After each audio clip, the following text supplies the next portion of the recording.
13 अगस्त 1972 पाकिस्तान के रावलपिंडी में मौजूद एक कड़ी सुरक्षा वाले प्रिजनर ऑफ वॉर यानी POW कैंप में वो रात इतिहास बनने वाली थी।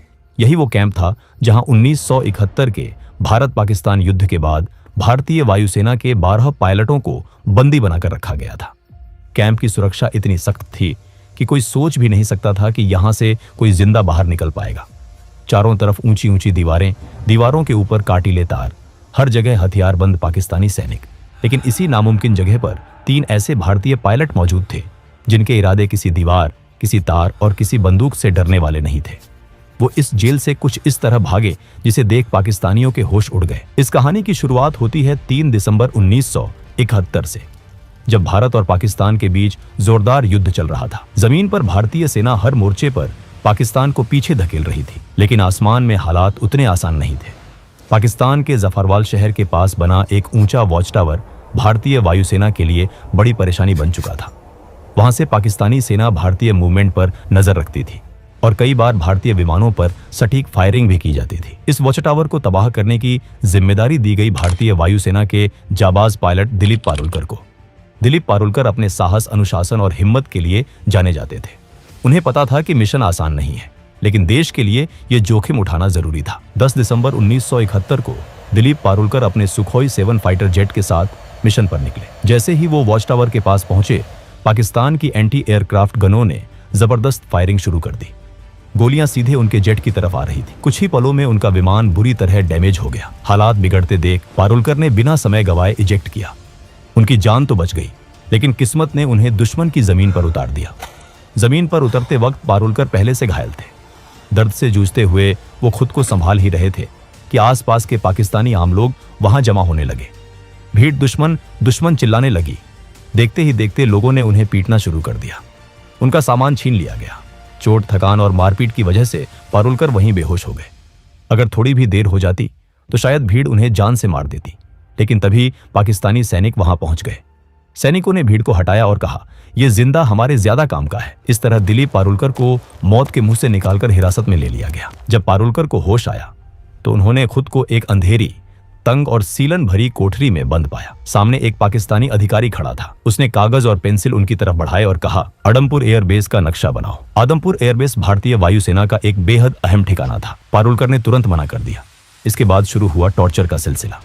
आखिरकार भारी दबाव में आकर पारुलकर ने नक्शा बना दिया।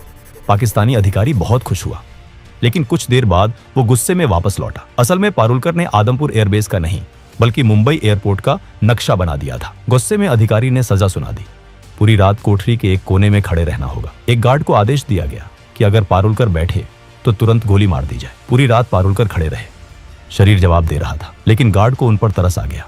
उसने धीरे से कहा, सुबह तक बैठ जाओ, अगर कोई आएगा तो मैं खास दूंगा, तब तुम खड़े हो जाना। इसके बाद कई रातें पारुलकर ने उसी अंधेरी कोठरी में बिताई। लगातार टॉर्चर हुआ, लेकिन उन्होंने अपने मुंह से कुछ नहीं निकाला। आखिरकार पाकिस्तानी अधिकारी भी थक गए और कुछ दिनों बाद उन्हें बाकी भारतीय बंदियों के साथ एक ही कैंप में डाल दिया गया।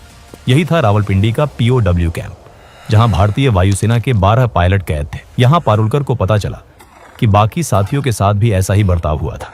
सबने दर्द सहा था, लेकिन किसी का हौसला नहीं टूटा था। इस कैंप के इंचार्ज थे उस्मान हामिद। वो भारतीय पायलटों के साथ सम्मान से पेश आते थे। हालांकि कई पाकिस्तानी अधिकारियों को ये बात बिल्कुल पसंद नहीं थी। उसी उस्मान हामिद ने भारतीय पायलटों को एक कैसेट प्लेयर और एक एटलस दिया।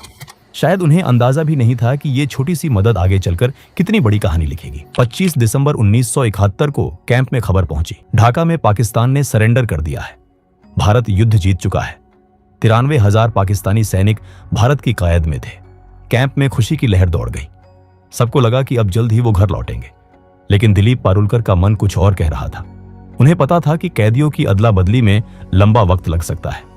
उन्होंने साथियों से कहा, अगर हम यहां बैठे रहे तो शायद सालों लग जाए, क्यों ना हम खुद ही रास्ता निकालें। पहली बार किसी ने उनका साथ नहीं दिया, लेकिन पारुलकर हार मानने वाले नहीं थे। उनके दिमाग में एक बीज पड़ चुका था, आजादी का बीज, और यही बीज आने वाले महीनों में एक ऐसी योजना में बदलने वाला था जो रावलपिंडी की दीवारों को हिला देने वाली थी। 25 दिसंबर 1971 के बाद रावलपिंडी POW कैंप में एक अजीब सी खामोशी फैल गई थी। बाहर की दुनिया में जंग खत्म हो चुकी थी, लेकिन इन 12 भारतीय पायलटों के लिए लड़ाई अभी बाकी थी। सबको उम्मीद थी कि भारत और पाकिस्तान के बीच युद्धबंदियों की अदला बदली जल्द होगी, लेकिन दिन बीतते गए, हफ्ते गुजर गए और कोई ठोस खबर नहीं आई।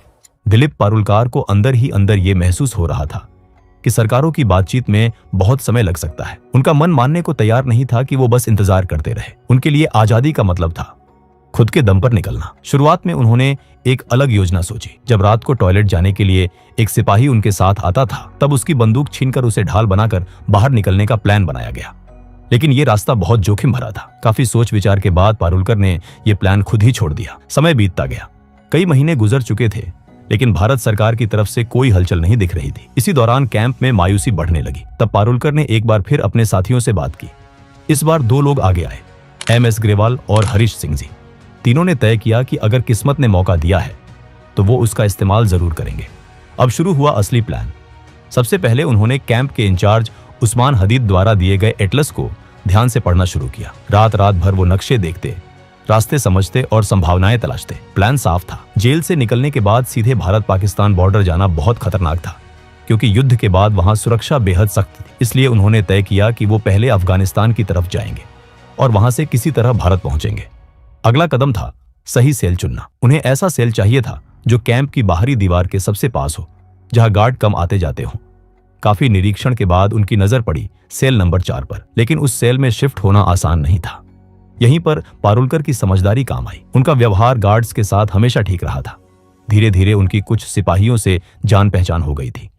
उसी का फायदा उठाकर उन्होंने रिक्वेस्ट डाली और आखिरकार पारुलकर, ग्रेवाल और हरीश सिंह जी को सेल नंबर 4 में शिफ्ट कर दिया गया। इस सेल में पहले से एक और भारतीय पायलट मौजूद थे, विद्याधर शंकर चाटी। चाटी भागने के प्लान में शामिल नहीं होना चाहते थे, लेकिन वो इन तीनों की मदद करने को तैयार थे और यही मदद आगे चलकर बेहद अहम साबित होने वाली थी। अब असली चुनौती थी दीवार में सुरंग बनाना।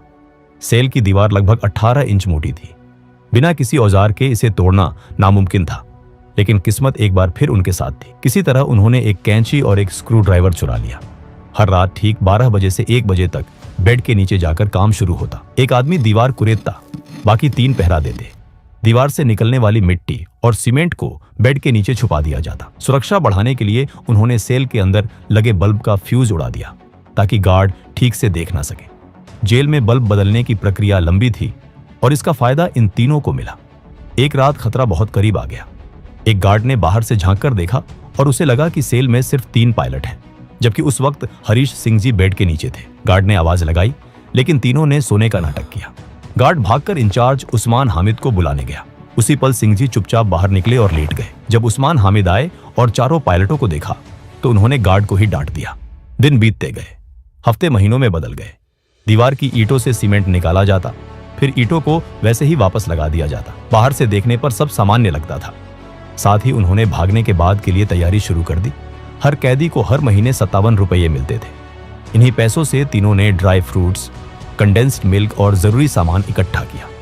उन्हें पता था कि जेल से बाहर निकलने के बाद जिंदगी और भी कठिन होने वाली है। दिशा जानने के लिए उन्हें कंपास चाहिए था। उन्होंने कैसेट प्लेयर के मैग्नेट और कपड़े सिलने वाली सुई से जुगाड़ू कंपास बनाया। पारुलकर को घर से जो कपड़े मिले थे, उनसे जेल के टेलर को पैसे देकर तीनों के लिए पठानी सूट सिलवाए गए, ताकि बाहर निकलने के बाद वो आम लोगों में घुल मिल सके। धीरे धीरे दीवार का छेद इतना बड़ा हो गया कि एक इंसान उसमें से निकल सके। आखिरी परत, जो कि सिर्फ प्लास्टर था, उसे जानबूझकर छोड़ी गई ताकि भागने वाली रात उसे आसानी से तोड़ा जा सके। 13 अगस्त 1972 की रात रावलपिंडी POW कैंप के ऊपर काले बादल छाए हुए थे। तेज हवा चल रही थी और थोड़ी ही देर में मूसलाधार बारिश शुरू हो गई। यही वो रात थी जिसका इंतजार दिलीप पारुलकर, MS ग्रेवाल और हरीश सिंह जी महीनों से कर रहे थे। तीनों ने अपने पठानी सूट पहने, ड्राई फ्रूट्स, कंडेंस्ड मिल्क, जुगाड़ से बना कंपास और थोड़े पैसे अपने पास रखे। जाने से पहले उन्होंने अपने साथी विद्याधर शंकर चाटी को गले लगाया। अब आखिरी कदम बाकी था। पारुलकर ने दीवार की आखिरी परत को धीरे धीरे तोड़ा।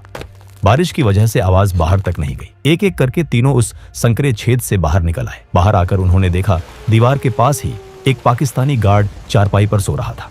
तीनों सीधे दीवार की तरफ भागे। कुछ कपड़ों को बांधकर उन्होंने रस्सी बनाई, उसे ऊपर फेंका और दीवार के काटीले तारों के पार अटका दिया। पहले पारुलकर, फिर ग्रेवाल और आखिर में हरीश सिंह जी दीवार फांदकर दूसरी तरफ उतर गए। अब वो जेल से बाहर थे, लेकिन असली लड़ाई अब शुरू होने वाली थी। तीनों तेजी से भागते हुए बस स्टैंड पहुंचे। किस्मत उनके साथ थी।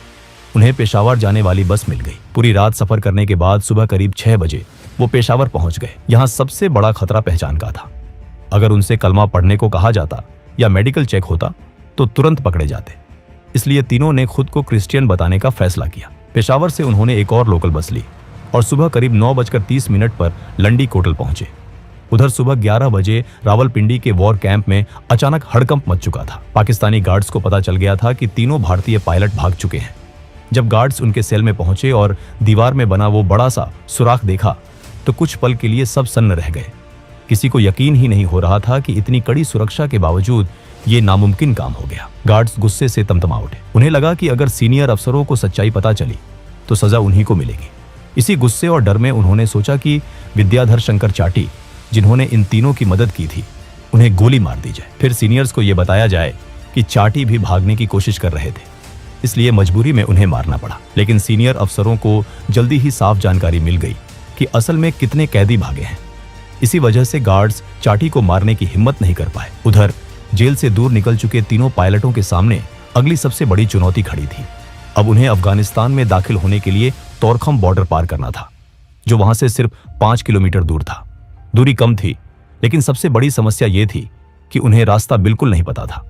उन्होंने अपने पास मौजूद एटलस में देखा कि तोरखम बॉर्डर के पास एक जगह दिखाई गई थी, लंडी खाना रेलवे स्टेशन।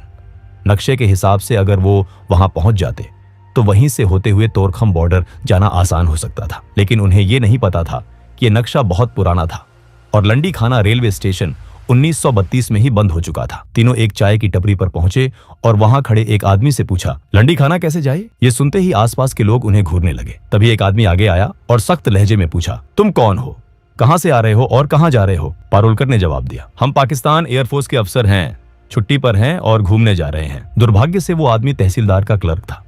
उसे शक हो गया। उसने कहा, यहाँ इस नाम की कोई जगह नहीं है। भीड़ बढ़ने लगी।